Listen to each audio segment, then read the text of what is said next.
नमस्कार दोस्तों, कैसे हैं आप लोग गाइस। उम्मीद करती हूँ आप सब लोग बहुत अच्छे होंगे।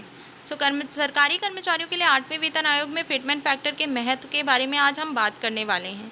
काफ़ी इंपॉर्टेंट वीडियो रहने वाला है। अगर आप लोग चैनल पे फर्स्ट टाइम विजिट करें तो डेफिनेटली इस चैनल को ज़रूर सब्सक्राइब कर लीजिएगा। सरकारी कर्मचारियों के लिए सैलरी में वृद्धि के आधार की बात करें तो सरकारी कर्मचारियों के लिए 8वें वेतन आयोग के संबंध में उत्सुकता बढ़ रही है। कर्मचारी जानना चाहते हैं कि उनकी सैलरी में कितनी वृद्धि होगी और इस संदर्भ में फिटमेंट फैक्टर की भूमिका महत्वपूर्ण है। जितना अधिक फिटमेंट फैक्टर होगा उतनी ही अधिक सैलरी में वृद्धि होगी। आइए जानते हैं कि फिटमेंट फैक्टर कैसे काम करता है और 8वें वेतन आयोग से जुड़ी संभावना पर विस्तार से हम बात करने वाले हैं। सरकारी कर्मचारियों की सैलरी में वृद्धि का मुख्य आधार फिटमेंट फैक्टर होगा। यदि फिटमेंट फैक्टर कम रखा जाता है तो सैलरी में मामूली वृद्धि होगी, जबकि उच्च फिटमेंट फैक्टर सैलरी में बड़ा इजाफा कर सकता है। 8वें वेतन आयोग की संभावनाओं की बात करें तो केंद्र सरकार के 8वें वेतन आयोग को लेकर कर्मचारियों में यह सवाल उठ रहा है कि उनकी सैलरी में कितना इजाफा होगा। पिछले वेतन आयोगों की तरह ही इस बार भी फिटमेंट फैक्टर महत्वपूर्ण भूमिका निभाएगा। फिटमेंट फैक्टर का कार्य की बात करें तो पिछले 7वें वेतन आयोग में कर्मचारियों की न्यूनतम बेसिक सैलरी 7,000 रुपये से बढ़कर 18,000 रुपये की गई थी और यह बदलाव 2.57 के फिटमेंट फैक्टर पर आधारित था।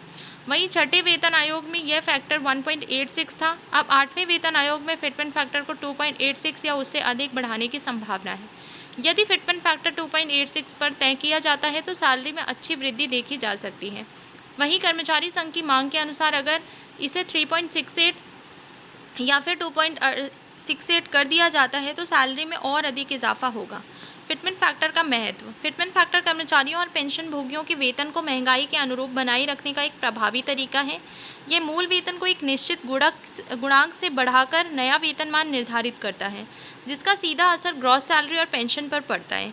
ये कर्मचारियों की क्रय शक्ति को बनाए रखने और उनकी आर्थिक स्थिति को सुदृढ़ करने में मदद करता है। कर्मचारी संघ की मांग। कर्मचारी संघों का कहना है कि फिटमेंट फैक्टर को 2.57 से बढ़ाकर 3.68 किया जाना चाहिए। उनका मानना है कि बढ़ती महंगाई और जीवन स्तर को देखते हुए सैलरी में पर्याप्त वृद्धि की आवश्यकता है। हालांकि सरकार इस निर्णय को देश की आर्थिक स्थिति और महंगाई दर के आधार पर लेगी। फिटमेंट फैक्टर 8वें वेतन आयोग का एक महत्वपूर्ण हिस्सा होगा, जो सरकारी कर्मचारियों की सैलरी और पेंशन पर बड़ा प्रभाव डालेगा। इससे कर्मचारियों की वित्तीय स्थिति में सुधार होगा और उनकी जीवन शैली को बेहतर बनाने में मदद मिलेगी।